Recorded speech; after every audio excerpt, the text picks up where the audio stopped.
네, 여러분 안녕하십니까. 지금 뭐 안녕하다고 하는 인사를 주고받기가 참 어려울 정도로 시국이 말이 아닙니다.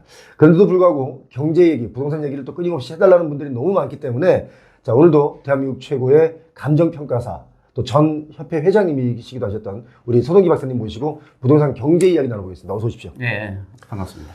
잘 주무셨습니까? 요새 잠이 안 오죠. 잠이 안 옵니까? 네. 여러 가지 걱정이 많아서. 네, 고민이 많죠. 지금 뭐 부동산 업종에 관련 있는 분들, 그런 업종에 근무하고 계신 분들, 또 그런 사업을 하시는 분들은 지금 살얼음 판일 겁니다. 살아는 판이죠. 앞으로 어떻게 진행될지도 모르고. 그렇죠. 엄청- 특히 지금 분양을 막 하려고 하거나 또 분양을 지금 시작한 곳에서는 힘들지 않겠습니까? 올 수도 됐다고 봐야죠. 앞으로 경제 공황이 올지도 모른다 내년에 막 이런 말도 나오고 있잖아요. 분양 신청하는 사람도 없고 부동산 값이 어떻게 될지를 모르니까 예. 폭락할 가능성이 상당히 많다. 예. 이런 위기감 때문에 수요자들이 분양받을 생각을 못하는 거예요. 아, 이게 부동산 폭락이라고 하면 지금 현재 이런 기준 가격에서 네. 어느 정도까지를 우리 박사님은 폭락이라고 보시는 거예요? 저는 그래서 제일 많이 올랐던 데가 서울 강남 쪽이잖아요. 예. 그리고 지방 같은 데는 사실 예. 오르지가 않았어요. 지금까지 반등 안 했잖아요. 네, 반등하지도 않았어요. 예.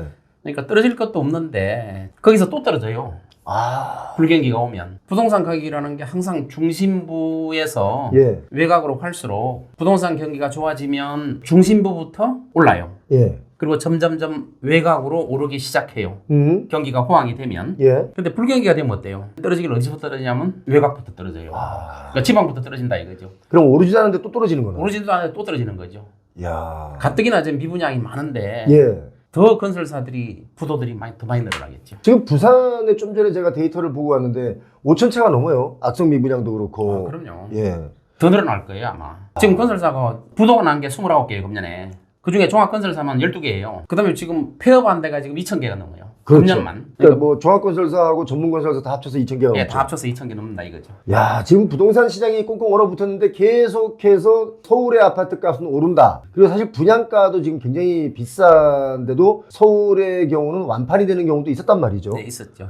자, 이걸 어떻게 해야 될까요, 이 부분은? 내년은 상황이 달라질 것 같아요. 어떻게? 지금 이제 서울도 많이 올랐잖아요. 예. 어떤 이제 국가적으로 굉장히 지금 경제적으로 위기거든요. 예. 이 위기 때문에 높이 올랐던 강남 이런 집값도 원래 거품이 있었어요. 예, 그것도 많죠, 사실은. 지금 이런 경제적인 상황이 좋아도 거품이 서서히 빠지게 돼 있거든요. 근데 급격하게 빠진다 이거죠 내년에. 속도가 붙는다. 속도가 굉장히 붙겠죠. 지금 뭐 사실 해외에서도 우리 지금 한국 경제를 많이 지금 불안불안해 하잖아요. 엄청 걱정하고 있죠 해외에서. 그 특히 트럼프 쪽이나 이런 미국에서는 오히려 트럼프가 내년에 취임하고 나면 관세 문제부터 더 우리를 쪼인다 그러는데 네. 지들이 쪼이면서 지들이 우리 걱정하고 있어요. 우리나라 망한다고 자꾸 걱정을 하거든요. 미국에서. 네. 근데 지금 이 시점에서 우리가 지금 트럼프하고 접촉을 부지런히 해야 되는데 예. 외교 쪽에서 예. 다른 나라 대통령들 트럼프 그냥 취임도 전에 만나러 가잖아요. 뭐 캐나다 총리도 막 그 숙소로 만나러 갔잖아요. 그렇죠. 전부 다 만나러 가고 또 우크라이나 젤렌스키도 만났죠. 만났죠. 예. 그러니까 대통령들이 트럼프 한번 만나고 싶어가지고 예. 선을 대려고 안간힘을 쓰고 있죠. 아. 우리도 지금 외교가에서 예. 트럼프 참모들이나 트럼프를 만나려고 해야 되는데 음. 지금 이 상황에서 외교가 제대로 작동할 수 있을까? 아. 그러면 트럼프는 우리나라를 맘대로 예. 할 수 있겠죠.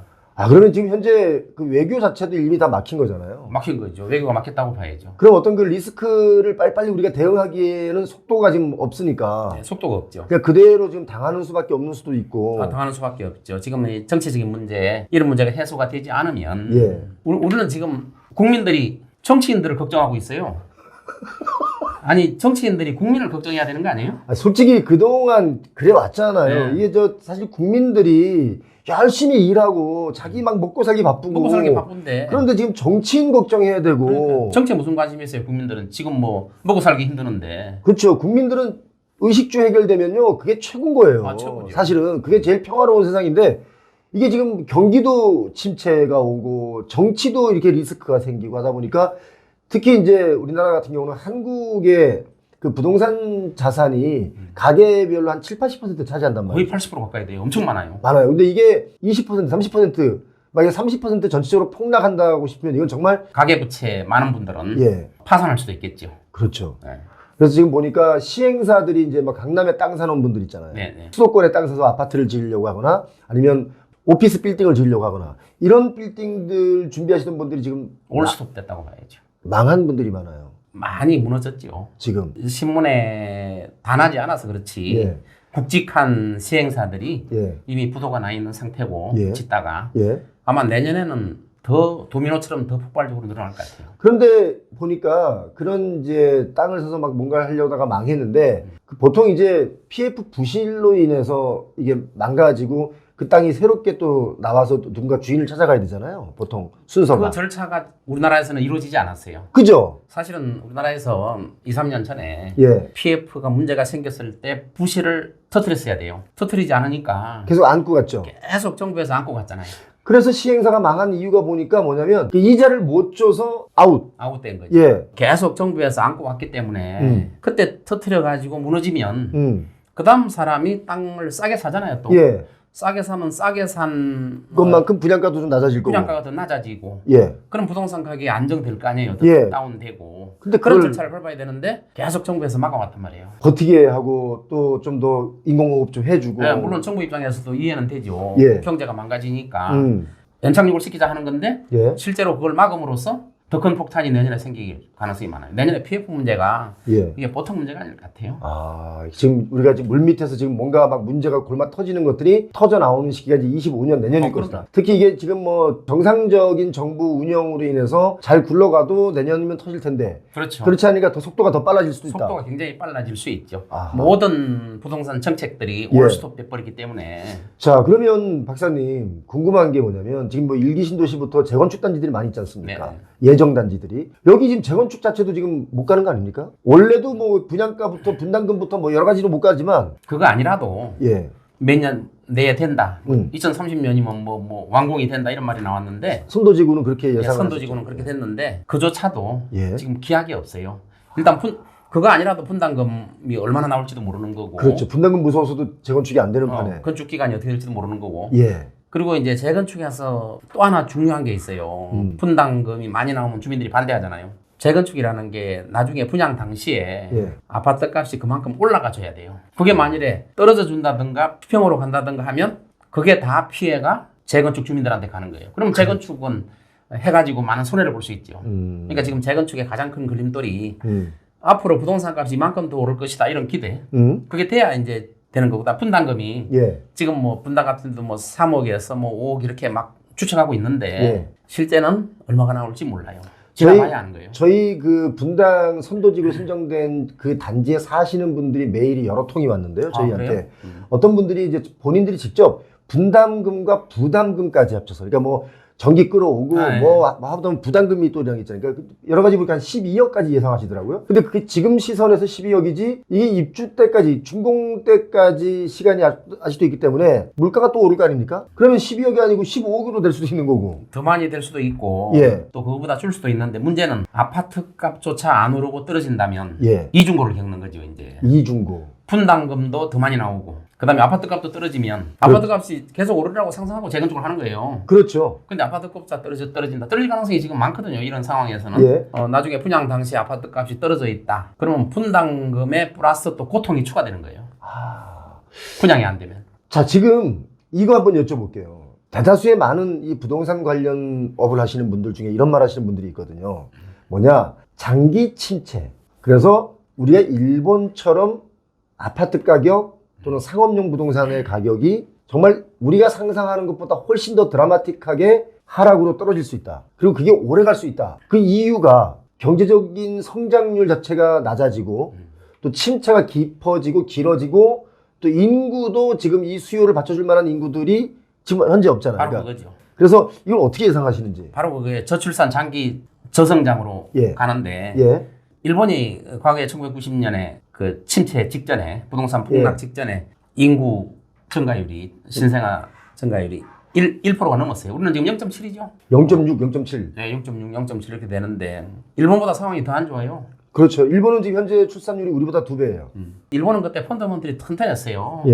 근데 우리나라는 지금 일본만큼의 펀더먼털이 없어요, 지금. 지금 외화 보유고도 자꾸 줄어나가고 있죠. 예. 이런 펀더먼털이 없기 때문에 폭탄을 맞으면 장기 침체. 예.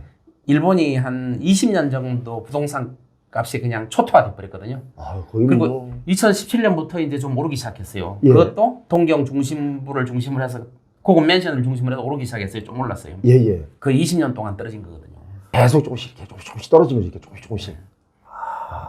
그때 떨어진 값이 어때요? 상업용 같은 경우 10분의 1, 20분의 1로 떨어졌잖아요. 골프장 10분의 1, 20분의 1로 떨어졌잖아요. 지금 뭐 일본의 골프장 같은 경우는 10분의 1 가격이고 집값도 5분의 1로 떨어졌잖아요. 집값 5분의 1. 네. 평균이에요, 이게 지금. 평균이죠. 그리고 저 상업용 건물 같은 경우 도쿄 중심부에 아주 뭐 이런 거 말고요. 이런 것도 오르지도 않았지만 도쿄에 있는 웬만한 건물들도 거의 뭐 2분의 1 가격. 맞아요. 3분의 1 가격. 그러한 게 20년 동안 지속됐다 이거죠. 만일에 우리나라가 그게 20년 동안 지속되면 예. 일본은 국민들은 못 살아도 정부는 예. GDP 규모가 세계 3위 막 4위 전 옛날에 2위였잖아요. 그렇죠. 3위 4위 이러잖아요. 우리나라는 10위권 바뀌잖아요.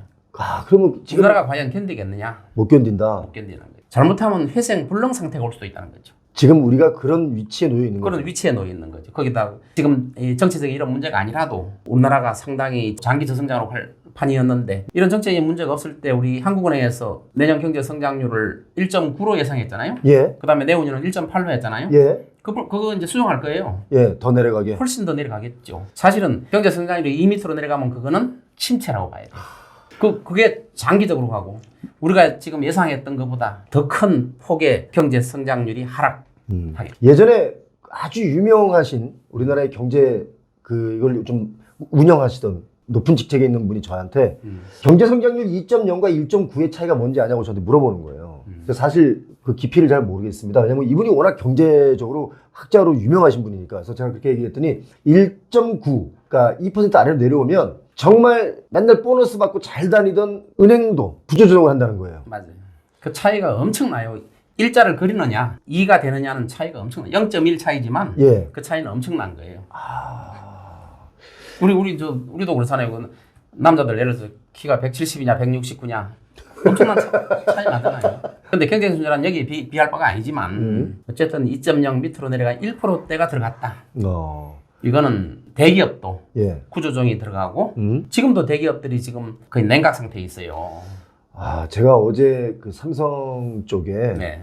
약간 저 고위직 한 분을 제가 만나서 저녁을 같이 먹었어요. 그래서 많은 그 이제 실물 경제에 대한 얘기를 제가 좀 듣고 적고 그랬는데 그분이 깜짝 놀랄 만한 얘기를 저한테 해주는 거예요. 저는 사실 그 내용을 몰랐습니다.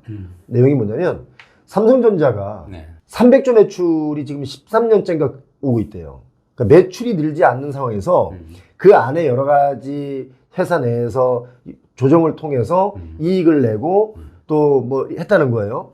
그래서 매출이 결과론적으로 기업은 올라야 그렇죠. 이게 뭔가 성장을 하는 건데 매출이 사실은 멈춰져 있었다. 비용 절감으로 나가는 거죠. 이제. 그렇죠. 비용 절감으로 해서 이익이 나는 거죠. 그렇죠. 그래서 이게 사실은 비용 절감으로 이익이 나는 것은 보통 이게 기업이 기울 때 하는 거라는 거예요. 맞아요. 성장할 때는 매출이 늘어난다는 거예요. 많이 기울었다는 거죠. 그래서 삼성도 사실 좀 많이 위험합니다. 이제 정말 위기 타겟책을 갖지 않으면 힘듭니다. 이렇게 얘기를 하는 거예요. 그래서 아니 삼성이 우리나라 GDP에 많은 비중을 차지하고 있는데 만약에 삼성이 흔들린다면 우리 정말 많이 힘들잖아요. 삼성이라는 회사가 여기저기 뿌리는 광고비가 얼마입니까? 삼성이라는 회사가 여러 가지 학교 같은 데다 주는 기부금이 얼마입니까? 대학교 가면 삼성의 그 기부금들이 많이 있어요. 하청업체들이 무지무지 많잖아요. 또 삼성 관련 하청업체들. 그러면 이 모든 것들이 사실 너무너무 힘들어지면 저는요, 박사님, 예전에 제가 IMF 때 길거리를 가는데 어떤 애기 엄마하고 그 술 취한 남편, 그리고 애가 한 5살쯤 됐나 모르겠어요. 근데 그 정도 된 분들이 길거리에서 나무를 붙잡고 막 우는 거예요. 근데 저는 그 당시에 왜 우는지를 모르고 왜 길거리에서 이렇게 낮에 술을 먹고 울고 있어? 이렇게 생각을 했어요. 근데 그걸 옆에서 가만히 듣고 보니까 회사가 망한 거예요. 하루아침에. 그러니까 나는 어떻게 살아야 돼? 앞으로 어떻게 살아야 돼? 이 말만 계속 무의식적으로 반복하면서 막 우는데 전 옆에서 그것도 아무 내용도 모르고 막 같이 울었거든요. 눈물이 너무 많이 나는 거예요. 근데 그런 상황이 올 수 있다. 그런 회사가 그때 한두 개가 아니잖아요. 그렇죠. 우죽순처럼 쏟아져 나왔잖아요. 예. 그게 내년에도 가능성을 가지고 있다는 게 우리한테는 공포죠. 엄청난 공포죠. 그런 사태가 또 날 수 있다는 거죠. 그렇죠. 근데 우리가 가장 가지고 있는 여러 가지 자산 중에 사실 전세를 사시는 분들도 전세 대출금도 본인들의 자산이라고 본다면 빚도 자산이라고 본다면 그렇죠. 그 자산이 많이 줄어들어요. 어떤 분들은 빨리 상환을 해야 되는 부분도 있고 또 내가 주택을 보유하고 있는 분들도 자산 가치가 하락하면 그만큼 빚도 쪽이 좀 빨라질 수도 있는 거고 이런 문제가 온다는 거죠. 대부분 이제 집들이 빚을 많이 갖고 있잖아요. 예. 그러다 보니까 이제 일반 국민들이 소비를 안 하게 돼요. 빚 때문에 가계빚이 자꾸 늘어나니까 소비가 어떻게 되겠어요? 예. 투자는 당연히 안 되죠. 지금 우리 대기업들도 마찬가지예요. 1년 버는 수입 가지고 은행 이자 감당하기도 힘들다. 이런 상태예요. 한계 기업들이 있는 거죠. 네. 그게 이제 좋아지기를 계속 기다리고 있었는데 내년에 더 안 좋은 사태가 벌어질 수 있다는 거죠. 그러면 대기업도 위험해진다는 거죠. 대기업이 하나 위험해지면 그 밑에 딸려있는 엄청난 식구들, 예. 하청업체들, 길거리에서 울고 있는 애 예. 그런 거를 많이 보게 된다는 거죠. 정말 어려운데 지금 이렇게 되면 이제 내년에 우리가 또 예측해 볼 수 있는 게 여러 가지 이런 지금 안 좋은 경제 지표들, 그다음에 정치 리스크 이런 것들이 다 짬뽕이 돼서 내년도의 아파트 값이나 이런 부동산 가격을 좀 추이를 보자면 어떻게 예측하시는지. 왜냐면 우리 박사님은 뭐 일기 신도시 분당 같은 경우 그 땅 전체를 감정평가하신 분 아닙니까? 네, 맞습니다. 그 전체를 감정평가한다는 그 어마어마한 일을 하신 분이기 때문에 아무래도 이런 여러 가지 흐름에 대해서 좀 저희보다는 많이 아실 것 같아요. 그래서 그걸 좀 여쭤보고 싶었어요. 사실은 이제 내년에 부동산 가격의 거품, 특히 아파트 값을 중심으로 거품이 서서히 빠질 걸로 봤어요. 근데 지금 여러 가지 상황이 보면은 정부가 정책을 펴지 못하는 상황이 와버리면 예. 급격하게 하락이 아니라 폭락할 가능성이. 하락이 아니라 폭락이다. 우리 부동산 전문가는 예. 장점보다 단점을 더 많이 이야기해야 돼요. 그래야 정부가 정신을 차리고 정책을 펴요.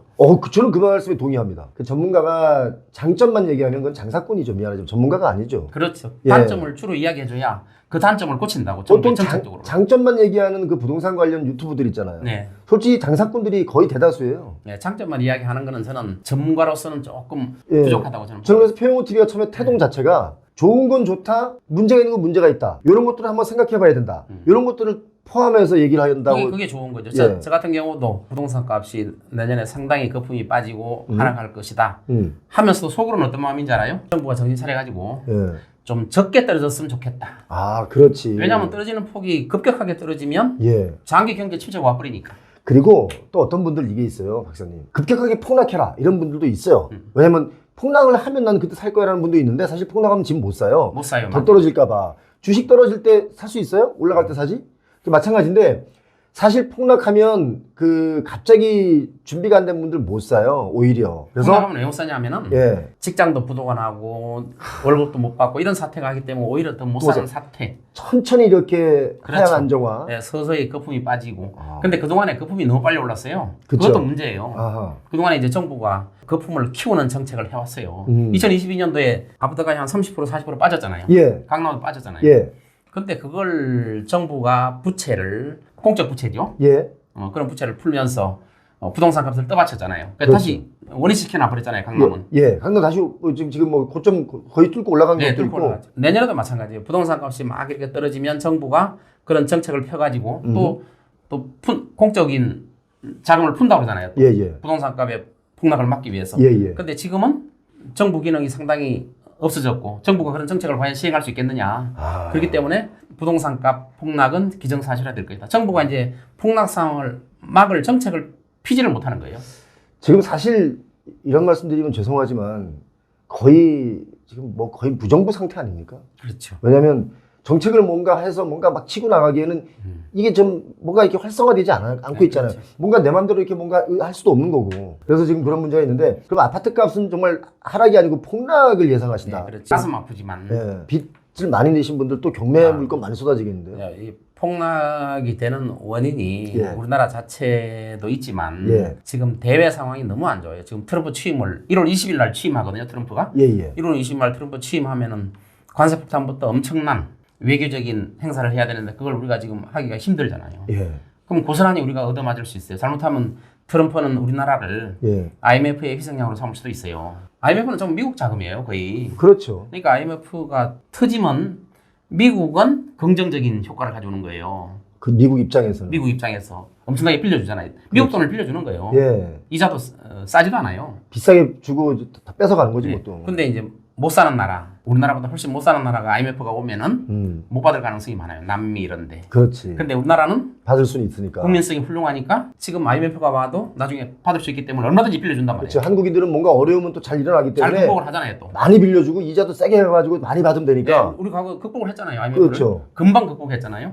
그래서 우리나라를 희생양으로 삼을까봐 저는 좀 왜냐하면 그 트럼프는 지금 미국 우선주의를 취하고 있잖아요. 예. 미국만을 위한 우선주의. 예. 그럼 다른 나라를 희생시켜야 우선주의가 되는 거 아니에요? 그래서 예전에는 그런 것도 있었지 않습니까? 뭐냐면 약간 금리가 낮을 때 그 개발도상국에 돈을 많이 빌려줘요. 개발도상국은 돈을 많이 빌려야 또 뭔가 개발을 할 수 있기 그렇죠. 때문에 성장할 수 있으니까 빌렸는데 이제 그러고 나서 빌려준 다음에 미국에서 금리를 조금씩 올려요. 올려요. 그럼 얘도 맞아요. 못 견디잖아요. 그럼 그게 뺏어가는 거예요. 그렇죠. 광물, 자원 다 뺏어가는 거죠. 우리나라 이제 내년 예상되는 게 이제 물가가 상당히 오를 가능성이 많고 예. 관세 전쟁 때문에 예. 우리나라 수출로 먹고 사는 경우가 많잖아요. 아, 수출 주도형 산업인데 예. 또 수출도 제대로 안 될 가능성이 많고 뭐 관세로 뭐 10% 20% 물린다 그러잖아요. 예. 그래서 수출 주도형과 이런 것도 문제가 있고 그래서 외생적인 요인이 내년에 우리나라를 덮칠 가능성이 굉장히 많은데 거기다가 우리나라의 지금 이런 안 좋은 면이 예. 외국인들한테 예. 우리한테 공포를 조성하는 거죠. 지금 아드님이 미국의 변호사시잖아요. 네. 아드님이 우리나라 현재 이 상황에 대해서 전화가 왔나요? 걱정을 많이 하죠. 근데 미국의 언론이 예. 계속 우리나라 상황을 이렇게 언론에 보도를 해요. 뭐 CNN부터 뭐 다 보도하더라고요. 다 계속 예. 보도를 해요. 그렇게 보도를 하면 미국에 있는 분들은 아 한국은 이게 선진국인 줄 알았더니 상당히 후진적이네 이렇게 볼 수 있잖아요. 계속 신문에 나오니까. 그렇지. 아 그리고 그걸 또 미국 언론이 의도적으로 하는 면도 있어요. 한국이 잘 살잖아요. 잘 산다 그러면 좀 오해지만 예. 한국이 잘 나가고 있잖아요. K-팝, 그렇죠. K-푸드 예. 뭔가 시기심 있잖아요. K컬처 진짜 잘 나갔죠. 네, 예. 잘 나가고 있죠. 그러니까 미국 언론들이 약간의 의도적인 면도 좀 가지고 있지 않나. 아, 그래서 그 미국 언론에서도 우리나라의 이런 상황을 비관적으로 자꾸 이야기해요. 어쩌면- 잡아먹기 전에 걱정한다니까요. 지금 미국에서는 어쩌면 그런 시각으로 볼 수 있다. 아, 그럼요. 환율을 제가 지금 우리 박사님 말씀하시는 동안에 환율을 체크해 봤더니 1427.70원이에요. 조금 내렸네요. 그 환율이. 근데 이거는 환율을 우리가 방어를 하잖아요. 지금 우리나라 경제부처에서 무제한 유동성 공급을 한다고 그랬잖아요. 예. 환율 방어를 위해서. 그래서 방어해서 이거잖아요. 만약에 방어하지 않으면 이게 진짜 한 1450원, 60원, 70원 막 가겠는데요? 원래 국민연기금이 자동으로 시장 개입하는 게 1,410원 넘으면은 자동 개입하게 돼 있어요. 아하. 우리 환율 방어를. 예. 그럼 1,410원이 아니라 지금 20원, 30원까지 왔다 갔다 하잖아요. 예. 그러면 연기금이나 이런 게 엄청나게 투입되고 있다고 봐야죠. 음. 우리나라 지금 외환 총 보유가 4천억이 좀 넘어요. 예. 4,150억 정도 돼요, 지금 현재. 예. 근데 150억은 금방 없어질 수도 있어요. 그렇죠, 지금 환율 뭐, 방어를 하다 보면 예. 4천억 밑으로 가는 거하고 3자를 그리는 거하고 예. 4천억자 그리는 거는 천지차예요. 아. 4천억 밑으로 가버리면 예. 환투기가 성행하게 되고 외국인들이 물밀듯이 빠져나가 버려요. 그러니까 이 4천억이라는 건 아무것도 아닌 것 같아도 4천억 달러죠. 예, 엔캐리 트레이드 때문에 그러니까 미국의 금리와 일본의 금리 차익이 없어지면 그 돈들을 뺀다 해가지고 엔캐리 트레이드가 생기는데 이렇게 되면 한국도 이 영향을 미치죠. 원화에 대해서 이것도 있겠는데요 지금? 그럼 영향을 많이 미치죠. 이렇게 환율이 올라가면 뭐 우리나라가 원화 가치가 떨어지는 거 아니에요. 또 어떤 나라에서는 우리나라 뭐 원화를 안 바꿔준다 이런 나라도 있더라고요. 우리나라보다 못 사는 나라가. 말도 안 되는데 그만큼 원화 가치가 더 하락할 가능성이 굉장히 많죠. 이 환율 상승은 만일에 우리나라 지금 기금이 4천억 불인데 예. 이 4천억 불 밑으로 내려가면 한없이 올라갈 수도 있어요. 1,500원 뿐만 아니라 그 이상도 훨씬 올라갈 수 있다는 거예요. 그거는 정말 상상하기 싫을 지금 정도로. 정부에서 4천억 불 방어하려고 예. 온갖 기금을 다 투입하잖아요.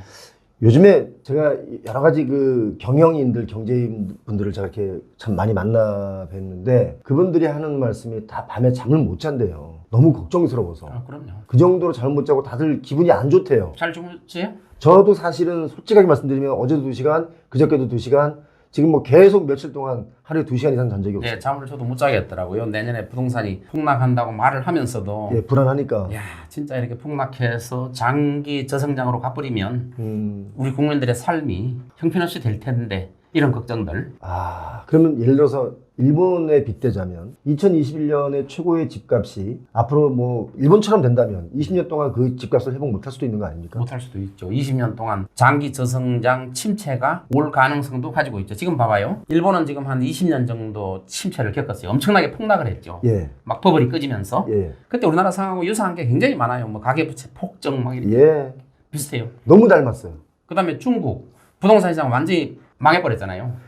중국 부동산 망한 건 제가 정말 그걸 제가 개발한 그런 사람들하고도 제가 대화를 많이 나눠봤는데요. 쟤네들은 망할 수밖에 없는 부동산 시장을 가지고 있었던 게 지방정부의 재원을 부동산 땅을 빌려준 돈 가지고 많이 채워요. 아시잖아요? 그러다 보니까 막 아무 데나 막 짓는 거예요. 근데 사실 우리나라도 요즘 뭐 아파트 공급하는 거 보면 죄송한 얘기지만 저기에 아파트가 들어선다고? 이런 지역에 아파트도 그게 들어서. 왜 그렇게 한 줄 알아요? 중국이 왜 그렇게 했냐? 예. 건설 경기를 살려야 중국 경제가 살아나는 한방병이 돼. 그러니까 콘크리트 가지고 중국 경제를 살린 거예요, 시진핑이. 그렇지. 그런데 그게 거품이 꺼지면서 중국의 한 도시 자체가 그냥 아파트가 텅 빈 데도 있잖아요. 우리나라도 지금 콘크리트 가지고 경제를 성장시키려는 잘못된 예. 그런 정책들을 좀 펴왔다는 거예요. 예. 그게 바로 아파트 값을 올리는 거죠. 자, 부채 폭탄이 터지는 걸 막으려면 어떻게 해야 돼요? 집값을 계속 올려야 돼요. 중국의 입장에서. 우리나라도 마찬가지고. 예, 예. 우리나라도 거기 따라갔단 말이에요. 그러면 우리가 보통 한중일 그러잖아요. 한국, 중국, 일본이라고 그러잖아요. 예. 일본은 이미 91년도에 폭발했어. 예. 중국은 또 최근에 했어. 터졌어요. 중국이 얼마나 갈지 몰라요, 지금. 저게. 그렇지. 중국과 일본하고 똑같은 정책을 피고 똑같이 나가고 있는데 가계부채가 증가하고 부동산 값이 폭등하고 최근에 이런 뭐 정치적인 사태가 아니더라도 예. 한국만 안 터진다? 상상하는 거는 그거는 하나의 잘못된 생각이죠. 야, 듣고 보니까 진짜 그러네. 왜냐면 사실 우리가 어렵다 하지만 그 정도까지 이렇게 어려워지겠느냐라는 그 낙관적인 시각도 많이 있거든요. 그게 바로 콘크리트에다 투자한 일본과 중국의 예. 상황을 우리가 충분히 반면교사로 삼았어야 되는데 일본하고 중국을 따라갔단 말이에요. 그렇죠. 근데 공교롭게도 일본하고 중국은 세계 강대국이에요. 예. 우리나라는 그렇게 뭐 10위권 밑이에요. 그 정도 강대국 아니거든요. 네, 10위권 밑이에요. 우리나라가 그 상태에서 콘크리트 가지고 투자하고 부동산 거품을 만들어내고 또 건설회사를 살려나가고 이런 정책을 따라 했다가는 그런 나라들보다 훨씬 더 장기간에 걸쳐서 침체가 올 거다. 이제 이런 방송을 내보내면 청자분들 중에 간혹적으로 그런 분들이 있어요. 아니 표영호 TV 왜 이렇게 지금 힘든 얘기만 하냐. 좋은 얘기도 있으면 좀 해줘라. 근데 좋은 얘기를 좀 하면 또 안 봐요. 그리고 이런 심각한 얘기를 해주면 그냥 왜 그렇게 자꾸 어려운 얘기만 하냐라고 하면서 또 이걸 이렇게 그냥 폄하한단 말이에요. 그런데 왜 이렇게 어려운 얘기를 할 수밖에 없냐면 어렵기 때문에 하는 것이고 또 아직 이걸 인지하지 못하는 분들은 인지하라고 하는 거예요. 맞아요. 그런 사태가 미연에 정부가 좀 방지하라고 전문가들이 예. 소리 지르는 거예요. 맞아요. 그런 사태를 막아달라. 예. 그런데 안 막아요. 말을 안 들어요. 계속 그렇게 주장을 하는 대로 전문가 말대로 가고 있는 거예요. 그 말을 듣고 빨리 고치고 정책도 고치고 해야 되는데 지금 PF 문제도 막다가 지금 내년에 얼마나 많이 틀릴지 몰라요. 지금. 아, 맞아요. 얼마 전에 우리 박사님 하시는 말씀 내용을 제가 한번 보니까 초고층 아파트는 절대 사지 마라 뭐 이런 얘기 하셨어요. 후손들한테 물려주면 안 된다는 거죠. 아. 지금 우리가 뭐 지금 70층 한강변에 뭐 허가 났잖아요. 아, 그 250m 막 이렇게. 그 정도. 네, 확정은 안 됐지만 예. 짓는다고 그러잖아요. 예. 그걸 지면 우리 세대는 괜찮은데 예. 우리 자식들 손자 세대에서 얼마나 욕을 할 거예요. 저는 그래서 그걸 70층으로 올리고 싶은 마음을 가진 분들도 많이 계시겠지요. 그리고 또 그렇게 짓는 것이 뭔가 랜드마크로 해서 가격을 올리는데 또 좋겠죠. 당장 좋을 수 있어요. 그런데 이걸 역사적인 시각으로 좀 거시적인 측면으로 보자면 이걸 과연 인허가를 내주는 게 맞는 건지에 대한 고민은 좀 해보셨으면 좋은데 아마 안 해봤을 거예요. 안 해봤죠. 왜냐하면 예. 초고층 시대를 우리가 맞이해 본 적이 없어요. 그렇지. 몇 개 있잖아요. 몇 개. 예. 근데 초고층 시대를 맞이한 데가 있잖아요. 홍콩. 홍콩. 홍콩이 폭락하고 있잖아요. 지금 부동산값 40% 폭락이에요. 네. 아파트값이 40% 부러졌어요. 그 40%가 문제가 아니라 더 폭락할 거예요. 앞으로도. 그럼요. 우리나라는 아직 고층, 초고층 아파트 시대를 못 겪어봤어요. 예. 우리는 뭐만 생각하고 있느냐. 가구 5층짜리 아파트 재건축하면 엄청난 수익 올리잖아요. 20층 올려버리면. 그렇죠. 분담금을 내는 게 아니라 오히려 돈을 돌려받아요. 평수를 늘려가고. 그렇죠. 그런 사태만 우리는 겪어왔단 말이에요. 그게 반포였죠. 주공. 가구뿐만 아니라 잠실 전부 다예요. 예, 그렇죠. 그게 바로 재건축 신화예요. 예. 우리는 알게 모르게 50대, 60대, 70대는 재건축 신화를 가지고 있어요. 집은 사면 돈 버는 거다. 예. 근데 앞으로 돈 못 벌어요. 박사님은 사실 대한민국 1호의 감정평가사고 또 감정평가사 협회 회장도 지내셨고 뭐 분당이라기 이런 일산 뭐 이런 일기 신도시의 전체 땅을 막 다 감정평가도 해보신 분인데 얼마 전에 우리 박사님 하시는 말씀 내용을 제가 한번 보니까 네. 초고층 아파트는 절대 사지 마라 뭐 이런 얘기 하셨어요. 그거는 후손들한테 물려주면 안 된다는 거죠. 아, 지금 우리가 지금 70층 한강변에 뭐 허가 났잖아요. 압구정동. 250m 막 이렇게. 압구정동. 예, 확정은 안 됐지만 예. 짓는다고 그러잖아요. 예. 그걸 지면 우리 세대는 괜찮은데 예. 우리 자식들 손자 세대에서 얼마나 욕을 할 거예요. 저는 그래서 그걸 70층으로 올리고 싶은 마음을 가진 분들도 많이 계시겠지요. 그리고 또 그렇게 짓는 것이 뭔가 랜드마크로 해서 가격을 올리는데 또 좋겠죠. 당장 좋을 수 있어요. 그런데 이걸 역사적인 시각으로 좀 거시적인 측면으로 보자면 이걸 과연 인허가를 내주는 게 맞는 건지에 대한 고민은 좀 해보셨으면 좋은데 아마 안 해봤을 거예요. 안 해봤죠. 왜냐면 예. 초고층 시대를 우리가 맞이해 본 적이 없어요. 그렇지. 몇 개 있잖아요. 근데 초고층 시대를 맞이한 데가 있잖아요. 홍콩. 홍콩. 홍콩이 폭락하고 있잖아요. 지금 부동산값 40% 폭락이에요. 네. 아파트 값이 40% 부러졌어요. 그 40%가 문제가 아니라 더 폭락할 거예요. 앞으로도. 그럼요. 와. 우리나라는 아직 고층, 초고층 아파트 시대를 못 겪어봤어요. 예. 우리는 뭐만 생각하고 있느냐. 가구 5층짜리 아파트 재건축하면은 엄청난 수익을 올리잖아요. 20층 올려버리면 분담금을 내는 게 아니라 오히려 돈을 돌려받아요. 평수를 늘려가고. 그런 사태만 우리는 겪어왔단 말이에요. 그게 반포였죠. 주공. 아무뿐만 아니라 잠실 전부 다예요. 예, 그렇죠. 그게 바로 재건축 신화예요. 예. 우리는 알게 모르게 50대, 60대, 70대는 재건축 신화를 가지고 있어요. 그렇죠. 집은 돈 아파트는 벌어준다. 사면 돈 버는 거다. 예. 근데 앞으로 돈 못 벌어요. 이 초고층 사태가 나중에 선진국에서 보면 그게 나중에 폭락하는 사태가 되고 그 초고층을 나중에 유지하려면 어마어마한 돈이 들어요. 예. 어마어마한 돈을 들여서 유지할 수 있으면 괜찮아요. 저 맨하탄에 그 뭐 80층 빌딩 뭐 이런 빌딩들처럼 예, 예. 맨하탄은 98층짜리 아파트도 있어요. 예. 콘도라 그러죠. 예. 그런 아파트들은 빌리어네어가 아니라 예. 조가 아니라 예. 10조 훨씬 넘는 분들이 살고 있기 때문에 예. 대부분 별장으로 사용해요. 그걸 아파트 주거용으로 사용하지 않고. 그 집만 한 채가만 있는 게 아니에요. 어허. 전 세계 각국의 집들이 다 있어요. 그분들은? 그거는 별장이에요, 별장. 근데 우리는 초고층 아파트가 그냥 삶의 공간으로 하잖아요. 아, 그럼 여러 가지 건강에도 안 좋은 거예요? 건강에도 안 좋을 수도 있고, 예. 뭐 그런 게 있는데, 하여튼 삶의 공간으로 삼기 때문에 나중에 후손들한테 물려줬을 때, 물론 뭐 빨리 팔고 나오면 괜찮겠죠. 일단은 랜드마크로서 굉장히 좋죠. 그런데 나중에 그게 우리하고 상관없다, 우리 죽은 후에다 뭐 이런 이야기 하면 할 말 없지만, 50년, 60년 지나서 후손들이 왜 우리가 사용해야 될 공간을 땡겨서 썼습니까? 하고 우리 선조들이 얼마나 욕을 먹을까? 왜 이런 쓰레기 때문에 물려줬을까? 이거 재건축하지도 못하는 거예요. 맞아요. 가계 부채도 마찬가지지 않습니까? 국가 부채도 마찬가지고. 고기부처도 마찬가지. 자꾸 부채를 늘려놓으면 우리 2세대, 지금 현재 2030 세대들 또는 10대들, 이 사람들이 나중에 이 부채를 또 감당을 해야 되는데, 네. 우리 앞에 선배들, 당신들은 실컷 잘 쓰고 잘 갔지만, 우리 빚 갚느라고 이게 뭐냐, 이렇게 그럼요. 후손들이 얘기할 수 있잖아요. 60대 이상은 잘 벌었잖아요. 아파트 가지고. 예, 이 얘기는 꼭 짚고 넘어가고 싶어요. 의견을 좀 듣고 싶고. 뭐냐면, 지금 강남권에 그렇게 70층 아파트, 오피스 빌딩도 막 이렇게 해서 막 지어요. 네. 근데 중요한 건 강남 대로 길가는 도로 폭은 안 넓어지는데 차량은 많이 늘어난단 말이에요. 고층 빌딩이 올라오면 아무래도 차가 많아지잖아요. 차는 막히는데 고층 빌딩만 계속 인허가를 내줘. 기반 시설을 넓힐 수가 없는데요. 거기. 그렇죠. 이미 다 도시계획에서 다 지어놓은데요. 자, 그러면 왜 계속 이렇게 초고층으로만 가냐? 이거 자꾸 대도시로 밀집시켜서 초고층으로 가면 나중에 이거 뒷감당을 또 역시 후손들이 해야 되느냐? 이런 역사적인 그 거시적인 안목으로 좀 공무원분들이 좀 바라봤으면 좋겠는데 그분들이 이걸 바라볼까요? 이런 식으로 아니면 그냥 우리가 떠들다 마는 건가요? 보통은 정책을 필 때 예. 100년 후를 보는 경우는 거의 없죠. 이거는 이제 주민들 입장에서도 반대하겠죠. 주민들도. 일단 랜드마크를 만들어놔야 값이 엄청나게 오를 거니까 일단은 그렇게 단견을 가지고 하는 거죠. 아, 저는 그래서 요즘에 가끔 그런 생각이 듭니다. 도로 옆에 땅을 개발하려고 그러면 일단 땅을 뒤로 후퇴시켜라. 사람이 다니는 길, 또 도로, 인도를 좀 더 확보해라. 그리고 뒤쪽으로 가서 건물을 짓게 해라. 네. 그럼 도로는 넓어질 거 아닙니까? 근데 그렇지 않고 도로에다가 용적률만 또 계속 올려주고 일반 상업용지도 아닌데 여길 상업용지로 올려줄 테니 기부 체납해라. 기부 체납하면 더 올려줄게. 네. 현금으로 기부 체납할래? 아니면 뭐 뭘로 기부 체납할래? 막 이렇게 가지고 올려준단 말이죠. 이게 과연 거시적인 측면에서 과연 아름다운 서울이고 아름다운 대한민국이 될까? 생활 환경이 안 좋아하는 거죠. 교통 정체, 아, 너무 안 좋아요. 기반 시설이 안 좋고 예. 이런 생활 환경이 안 좋아지는. 그래서 그 부분은 감정평가서로 볼 때는 이게 어떤 느낌인지 제가 지금 이렇게 말씀드린 거에 대해서. 제가 이야기했잖아요. 100년으로 내다보지 못하는 거다. 당장은 괜찮아요. 한 뭐 30년, 40년, 뭐 50년까지는 괜찮을 수도 있어요. 그러나 100년으로 내다보지 못한다는 거죠. 그거는.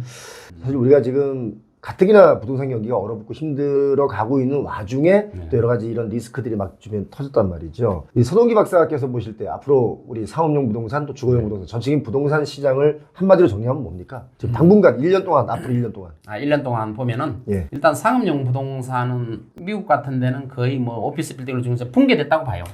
붕괴까지 나오는 거예요. 반값, 반의 반값. 예. 근데 우리나라는 반값도 안 되고 반의 반값도 안 됐어요. 공실이 많은데도. 우리나라도 공실 많아요. 많아요.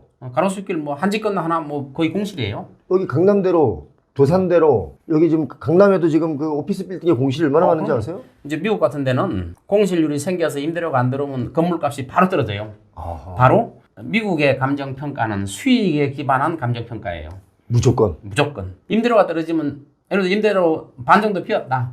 그럼 그 빌딩 값이 반값 되는 거예요. 근데 우리나라는 텅텅 비었는데 반값이 돼요? 아니 그 가격만 계속 올라가잖아요. 네. 임대료 안 내리고 예. 임차인을 구하는 거예요. 계속 내리고. 안 내리고. 내리면 어떻게 돼요? 은행에서 상환해라 이런 말이 나오잖아요. 안 되니까 계속 임대료는 올려놓고. 그럼요. 미국은 임대료가 떨어진다든가 공실이 생긴다든가 그러면은 건물값에 바로 반영이 돼버려요. 그러니까 반값, 반의 반값, 10분의 1 값도 나오잖아요. 아니 다운타운 엊그저께 저 같은데. 표영호 TV에서 제가 방송을 했어요. 뭐냐면 어. 뉴욕에 네. 야 거기가 메인이에요. 뉴욕 센트럴 파크 그 큰 공원 그 라인에 있는 건물인데 빌딩인데 400분의 1 가격에 23층 빌딩 잘 알아요. 예. 저도 가봤는데 가보셨어요? 유리로 된 엄청 좋은 건물이에요. 예. 거의 랜드마크와 비슷하게. 근데 그게 어떻게 이렇게 싸게 나오지? 우리 돈으로 4천억짜리인데 120억에 경매받았어요. 맞아요. 네. 근데 문제는 그거는 땅이 소유자가 달라요. 예. 그걸 갖다 이제 미국에서 리스홀드라고 그러는데 리스홀드. 예, 리스홀드라는 건 땅 주인하고 건물 주인이 다른 걸 말하는 거거든요. 음. 근데 과거에 그 맨하탄 쪽이 임대료가 엄청 비쌀 때는 그건 문제 안 됐어요. 왜냐면 토지 임대료 내는 게 몇 푼 안 됐으니까 문제 안 됐는데 지금 공실이 그게 70% 가까이 돼요. 예. 그 건물에 그럼 그 건물에 그 엄청 멋있는 그 유리 조각 유리 건물이 예. 70% 정도 가까이 되다 보니까 토지 임대료 내기도 버겁는 거예요. 옛날에는 뭐 임대료 비싸니까 안 냈는데 지금 못 내니까. 못 내니까 싸게 던져버리는 거예요. 아야 4천억짜리가 그것도 20년 전에 4천억이었지 지금 물가 상승분으로 따지면 어쩌면 이게 1조가 넘어가는 건물일 수도 그럼 있는데 넘어가죠. 근데도 이게 지금 120억에 팔렸다는 거예요. 네, 그게 리스홀드거든요. 리스홀드. 근데 대부분의 맨하탄이나 미국의 땅들은 피 심플이라고 해가지고 소유권과 건물 주인이 대부분 같아요. 저 뭐라고 그런다고요? 피 심플. 그럼 완전 소유권이다. 이렇게 번역이 돼요. 예예. 다시 말해 토지와 건물 주인이 같다는 거죠. 미국은 우리나라하고 다르게 우리나라는 토지도 부동산으로 보고 예. 건물도 부동산으로 봐요. 우리나라는. 예. 그래서 등기부등본이 건물, 토지, 등기부등본이 따로 있어요. 있죠. 미국은 토지만 부동산으로 보고 예. 건물은 토지에 속한 걸로 보지 별도의 독립된 부동산으로 안 봐요. 아 시각 자체가. 시각 자체가. 건물은 50년, 100년 지나면 없어지는 거예요. 그렇기 때문에 건물은 부동산이 아니다. 미국은 이렇게 봐요. 우리나라는 건물도 독립된 부동산으로 보잖아요. 그렇죠. 부속물이다 이거죠. 그렇죠. 예. 토지의 부속물로 봐버리는 거예요. 하와이 같은 데 보면은 리스홀드가 엄청 많아요. 한 60%가 훨씬 넘는 토지가 리스홀드예요. 다시 말해 토지 소유자와 건물 소유자가 달라요. 아하. 그래서 하와이의 많은 호텔들, 골프장들이 보면 토지 소유자는 다르고 그 개발한 사람은 달라요. 그래서 그 하와이의 부동산을 때 조심해야 되는 게 리스홀드인지 피심플인지 잘 봐야 돼요. 서 박사님이 미국 부동산에도 아주 꽉 잡고 있기 때문에 설명이 그냥 귀에 쏙 들어옵니다. 그러니까 하와이 예를 들어서 호텔이 있잖아요. 예. 호텔이 만약에 리스홀드를 샀다. 예. 그럼 호텔이 앞으로 내용연수라는 건물의 수명이잖아요. 예. 뭐 10년뿐이 안 남았다. 그럼 호텔은 헐값이 되는 거예요. 왜? 건물은 토지의 부속물로 보기 때문에 예. 건물의 가치는 제로가 되는 거예요.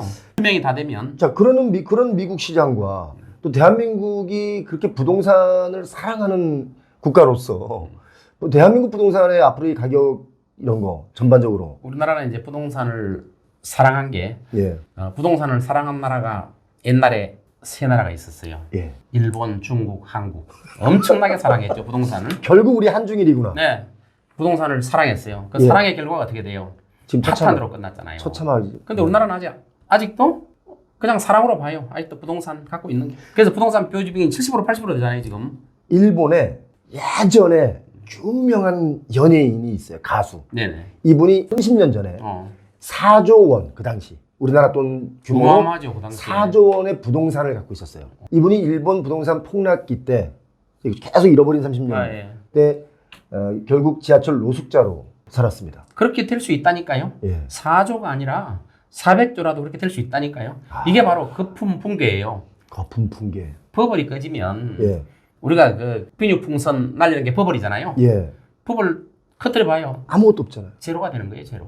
대한민국의 버블을 계속 피우고 있어요, 지금. 감정평가사 1호, 대한민국의 감정평가사의 역사를 가지고 있는 서동기 박사님이 보실 때는 붕괴라는 단어를 썼거든요.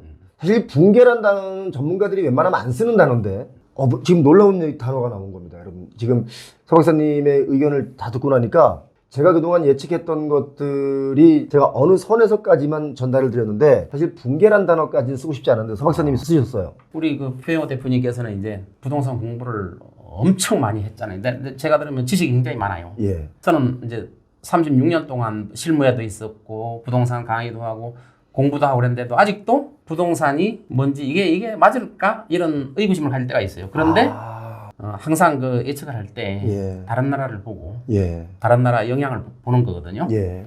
일본과 중국이 우리나라하고 똑같이 가계부채 때문에 또 건설 경기를 살리려고 건설해서 살려고 정부가 무조건 지원해가지고 건설 경기를 때려지었는데 아파트를 다 붕괴됐는데 예. 우리나라만 안전할까? 최근에 정치 상황 이런 거는 차치하고라도 예. 안전할까? 일본과 중국이 저렇게 부동산이 붕괴돼 버렸는데 우리나라는 영원히 붕괴 안 된다. 그러면 우리나라는 그 신적인 존재가 되는 거예요. 세계에서 다 천상의 세계예요, 그거는. 현실의 세계가 아니에요. 파라다이스라 이런 거죠. 파라다이스. 그걸 기대하지만 하면 안 된다는 거죠. 그래서 정책 하시는 분들이 꼭 그걸 장기적인 상황을 보고 당장 떨어뜨릴 건 떨어뜨리고 PF 무너뜨릴 건 무너뜨려라. 그래야 나중에 건전하게 부동산 시장. 그러니까 일본, 중국 꼴을 안 난다 이거죠. 그래야. 근데 지금 보면은 일본과 중국을 따라가고 있어요. 왜 따라가요, 우리가? 그렇지. 전 여기서 한 가지 더 물어볼게요. 지금 우리나라의 이제 그 시행업이 자기 자본 비율이 좀 올라가야 된단 말이죠. 올라가야죠. 자, 그런데 지금 현대건설도 PF 문제가 불거질 수 있다. 그럼요. 이런 얘기들 나오고 있거든요. 대기업도 안심하지 못해요. 현대건설도 지금 책임준공에 딸린 여러 가지 그 자기들이 투자한 것들이 있단 말이죠. 이거 좀 불안한데 이건 어떤 뭐 정보가 있습니까? 저도 불안하다고 봐요. 우리나라 이제 부동산을 디벨롭 할 때 예. 자기 자본 비율을 너무 적게 잡아요. 예를 들어서 이제 자기 자본 3%만 있어 보통 하거든요. 미국하고 일본은 뭐예요? 자기 자본 30% 무조건 돼야 돼요. 그죠. 그렇게 선진형으로 바뀌어야 여러 가지 부실 시공이나 부실 문제가 안 생겨서 분양가도 생각보다는 좀 저렴하게 갈 수 있어요. 우리나라도 최근에 나왔잖아요. 정책적으로. 예. 2028년까지 자기 자본을 20%까지 높여라. 만들겠다. 이렇게 정부에서 발표했잖아요. 예. 이거는 뭐 당연한 거예요. 근데 지금 28년까지인데 아직 지금 좀 어떻게 될지 모르는 이 지금 시국에 조금 전에 3% 5%뿐이 안 가지고 전체를 개발해 나가는 거는 예. 엄청난 부실을 키우는. 그쵸. 특히 지금 같은 경우는 더 힘들다. 더 힘들죠. 이제 앞으로 그렇게 되면 대형 시공사도 어느 한 현장이 부러지기 시작하면 부러지면 시공사기 때문에 무너질 수 있다. 진짜 지급 보정을 했기 때문에 그렇죠. IMF보다 더 심한 날이 올 수도 있겠죠. 부동산에 올 수 오면 안 되는데 자꾸 그 길로 가고 있다. 페달을 강하게 밟고 있어요. 그 길로. 좀 페달을 좀 천천히 밟아 오다가 갑자기 지난주부터인가요? 페달을 급격하게 가고 있어요. 낭떠러지로. 자, 지금 대한민국 부동산 시장 우리 서동기 박사님 모시고 얘기를 나눠봤는데요. 저희가 방송하면서 마음이 무거운 게 뭐냐면 어느 정도 이렇게 하락이나 이런 전망에 대해서는 있는 그대로를 이렇게 보여주는 거니까 상관없는데 지금 사실 이렇게 무서운 전망을 하시는 분들이 많다는 거. 그 다음에 그 전망 자체가 다 근거가 있다는 거. 여러분 이거 꼭 기억하시고 사실 우리가 이런 리스크라는 것을 생각하고 부동산을 보는 것과 리스크를 생각하지 않고 그냥 무조건 보는 거의 차이는 내 자산을 지키느냐 내 자산이 하늘과 땅 차이요. 맞아요. 땅원이냐 이 차이가 땅 납니다. 차이. 자, 오늘 귀한 시간 내주신 서동기 박사님. 요즘 사실 오자마자 잠을 못 잤다고 요즘에 그런 말씀 많이 하셨는데 사실 이제 연세도 드셨고 또 오랜 이 업계의 어른으로서 걱정이 되니까 잠을 못 자는 거잖아요. 그죠? 자, 앞으로도 부동산 업계를 위해서 더 많은 일을 하시기 바랍니다. 고맙습니다. 또 하실 말씀? 잠을 못 자는 건 너무 당연하고 예. 지금 시스템에서 잠을 편하게 자면 예. 일단 부동산 시장이 걱정되니까 예. 엄청난 걱정이 되잖아요. 예. 제가 이제 여태까지 뭐 붕괴 이런 말을 했지만 예. 안 됐으면 하는데 그쪽으로 자꾸 나가고 있는 게 안타까워서 예. 계속 이야기하는 거예요. 네. 여러 가지 부동산과 관련된 경제, 표영호 TV 함께 해주신 모든 분들 건강하시고 또 이런 리스크를 잘 관리해서 우리 이 방송 보시는 분들만이라도 우리만이라도 부자가 좀 됐으면 좋겠습니다.